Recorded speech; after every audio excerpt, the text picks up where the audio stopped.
One local airline pilot with decades of experience says the weather conditions the pilots faced were likely extreme, that an aircraft early in flight heavy with fuel would have made it even more dangerous to try and climb over such a storm.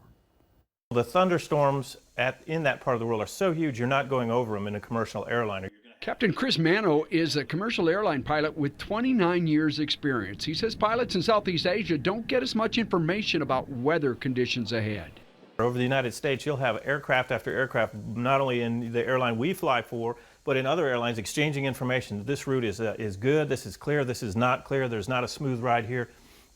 Over water and in that part of the world, that information isn't shared as much as it is in the United States through the FAA, and certainly through different operators, different languages in different countries. So they are probably at a disadvantage as far as getting the current information we have over the United States.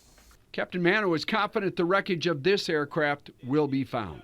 We do know that they asked for a higher altitude. We don't know what happened after that. And again, as soon as they get a cockpit voice recorder and a flight data recorder, which they will recover, they'll have all the pieces of the puzzle.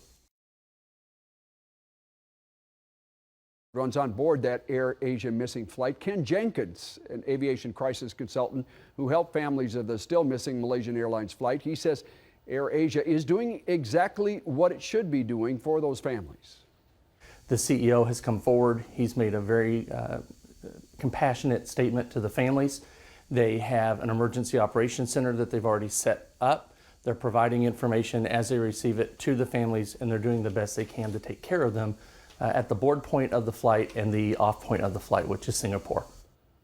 Among the people on board, 3 South Koreans, a Malaysian, a Briton, more than 100 Indonesians, 16 children, and an infant.